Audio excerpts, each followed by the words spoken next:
Hello നമസ്കാരം. ഇന്നത്തെ video renovation നോക്കുന്ന ആൾക്കാർക്ക് വേണ്ടിയിട്ടുള്ളതാണ്.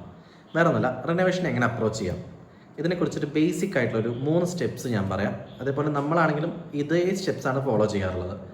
ഫസ്റ്റ് സ്റ്റെപ്പ് എന്ന് പറയുന്നത് കൺസൾട്ടിംഗ് ആണ്. ഇപ്പോൾ നിങ്ങൾക്കൊരു റിനോവേഷൻ പ്ലാൻ ഉണ്ടെങ്കിൽ ആ ഒരു വീടിനെ അല്ലെങ്കിൽ ഒരു കൊമേഴ്ഷ്യൽ പ്രോപ്പർട്ടി ആയിക്കോട്ടെ, അതിൻ്റെ ഫീസിബിലിറ്റി, അതേപോലെ തന്നെ സ്ട്രക്ചറലി സ്റ്റെബിലിറ്റി, പിന്നെ നിങ്ങൾ ചെയ്യാൻ പോകുന്ന പ്ലാൻ, നിങ്ങൾക്ക് വേണ്ട റിക്വയർമെൻറ്റ് അതിൽ ചെയ്യാൻ പറ്റുമോ, ഇതിനെക്കുറിച്ചൊരു സ്റ്റാർട്ടിംഗ് ആയിട്ട് ഒരു പ്രിലിമായിട്ടൊരു ഇൻവെസ്റ്റിഗേഷൻ എന്നുള്ള രീതിയിൽ നിങ്ങളൊരു സ്ട്രക്ചറൽ എഞ്ചിനീയറിനെ ഇല്ലെങ്കിൽ ഒരു എക്സ്പീരിയൻസ്ഡ് എഞ്ചിനീയറിനെ കാണിക്കണം. അപ്പോൾ ആൾക്ക് നിങ്ങളെ ഹെൽപ്പ് ചെയ്യാൻ പറ്റും. ഇത് വെച്ച് മുന്നോട്ട് പോകാൻ പറ്റുമോ അതോ ഇത് ഇവിടെ വെച്ച് നിൽക്കണോ എന്നുള്ളത്. ആ ഒരു കൺസൾട്ടിങ് ഫേസ് കഴിഞ്ഞിട്ടുണ്ടെങ്കിൽ സെക്കൻഡ് സ്റ്റെപ്പ് വരുന്നത് പ്ലാനിങ് ആണ്. പ്ലാനിങ് ഭയങ്കര ഇമ്പോർട്ടൻ്റ്. വേറെ ഒന്നുമല്ല, നമ്മളിപ്പോൾ ഒരു വർക്ക് ചെയ്യുന്നതിന് മുന്നേ കംപ്ലീറ്റ് ഫയൽസ് എന്ന് വെച്ചാൽ കംപ്ലീറ്റ് ഡിസൈൻ നമ്മൾ ഡോക്യുമെൻ്റ് ചെയ്ത് വയ്ക്കണം. പറ്റുവാണെങ്കിൽ ബഡ്ജറ്റും മെറ്റീരിയൽ ക്വാണ്ടിറ്റി അടക്കം. അങ്ങനെ ചെയ്യുമ്പോഴുള്ള ഗുണം എന്താണെന്ന് വെച്ചിട്ടുണ്ടെങ്കിൽ ഈവൻ ഡിസൈനിങ് ചെയ്യുന്ന സമയത്ത് തന്നെ നമുക്ക് മനസ്സിലാവും ഇത് ഫീസിബിൾ അല്ല.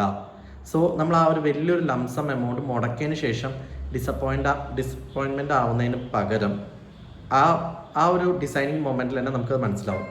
ഇല്ലെങ്കിൽ നമുക്കത് മുന്നോട്ട് പോകുമ്പോൾ നമുക്ക് കോട്ട് എടുക്കാനും അതേപോലെ തന്നെ പ്രോപ്പറായിട്ടൊരു സ്റ്റാൻഡേർഡ് ഫയൽ നമുക്ക് കിട്ടും. അതിൻ്റെ ബേസിൽ പല രീതിയിലും നമുക്ക് കോസ്റ്റ് റിഡക്ഷൻ മാത്രമല്ല ക്വാളിറ്റി മെയിൻ്റനൻസും നമുക്ക് നടക്കും.